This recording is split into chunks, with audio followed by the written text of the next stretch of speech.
জাতিসংঘ মহাসচিব অ্যান্তোনিও গুতেরেসকে সাথে নিয়ে একই সাথে বিমানে ঢাকা থেকে কক্সবাজারে যাবেন প্রধান উপদেষ্টা ডক্টর মোহাম্মদ ইউনূস। রোহিঙ্গা আশ্রয় শিবির পরিদর্শন করবেন তারা। অন্তত 1 লাখ রোহিঙ্গার সঙ্গে ইফতার শেষে রাতে ঢাকায় ফিরবেন তারা। কক্সবাজারে আছেন সহকর্মী মনিরুল সোহাগ, সরাসরি চলে যাচ্ছি তার কাছে। সোহাগ, গুতেরেসের সাথে এখানে রোহিঙ্গা সংকট এবং মানবাধিকারের প্রসঙ্গ অগ্রাধিকার পাবে বলে জানা গেছে। এছাড়াও জাতিসংঘ মহাসচিবের কর্মসূচি নিয়ে বিস্তারিত জানাবেন। আসলে এই সফরটি একটি গুরুত্বপূর্ণ সফর এবং রোহিঙ্গা ক্যাম্প পরিদর্শন এবং এখানে যে সকল কর্মসূচি রয়েছে সেগুলোর আলাদা একটি গুরুত্ব রয়েছে। কারণ আপনি জানেন যে দীর্ঘ বছর ধরে যে সমস্যা, যে সংকট মোকাবেলা করা সম্ভব হয়নি,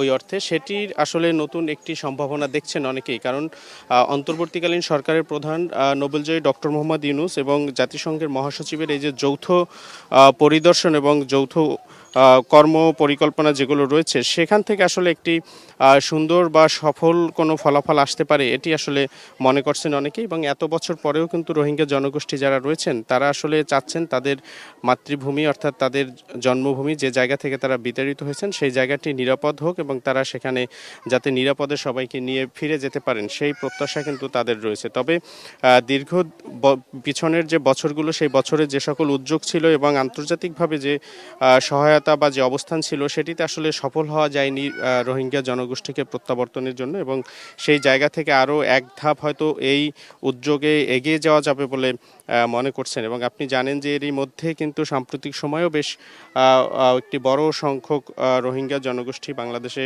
এসে আশ্রয় নিয়েছে। অর্থাৎ তাদের যে মাতৃভূমি, সেখানকার পরিস্থিতি কিন্তু এখনও বসবাসের জন্য পুরোপুরি উপযোগী বা নিরাপদ সেটি কিন্তু হয়ে ওঠেনি। সেই জায়গাটি নিরাপদ করার দাবি তাদের রয়েছে। এবং আজকে আপনি জানেন যে জাতিসংঘ মহাসচিব তিনি কিন্তু কক্সবাজারে বিমানবন্দর থেকে সরাসরি উখিয়ায় চলে আসবেন এই রোহিঙ্গা ক্যাম্পে। এবং সেখানে তিনি রোহিঙ্গা লার্নিং সেন্টার, রোহিঙ্গাদের সাংস্কৃতিক কেন্দ্র ও পাটজাত পণ্যের যে উৎপাদন কেন্দ্র রয়েছে সেগুলো পরিদর্শন করবেন। এবং প্রায় 1 লাখ রোহিঙ্গার সাথে কিন্তু ইফতার করবেন প্রধান উপদেষ্টা এবং জাতিসংঘের মহাসচিব তারা। তো সব মিলিয়ে আসলে এক ধরনের অন্যরকম আয়োজন এই রোহিঙ্গা ক্যাম্প জুড়ে। এবং নিরাপত্তার দিক থেকেও কিন্তু সর্বোচ্চ গুরুত্ব দিয়ে নিরাপত্তা নেওয়া হয়েছে। এবং রোহিঙ্গারা আসলে কি অবস্থায় আছেন, তারা কি বলতে চান, তাদের ফিরে যাওয়ার যে বাসনা রয়েছে সেই কথাগুলোও কিন্তু বিভিন্ন মাধ্যমে তারা শুনবেন। এবং নিশ্চয়ই আশা করি হয়তো ভালো কোনো ফলাফল এখান থেকে আস্তে আস্তে আসতে পারে। এবং রোহিঙ্গা জনগোষ্ঠী যারা রয়েছেন তারাও কিন্তু সেই অপেক্ষায় রয়েছেন, সেই প্রত্যাশায় রয়েছেন। তো এই ছিল এই মুহূর্তের খবর এখান থেকে।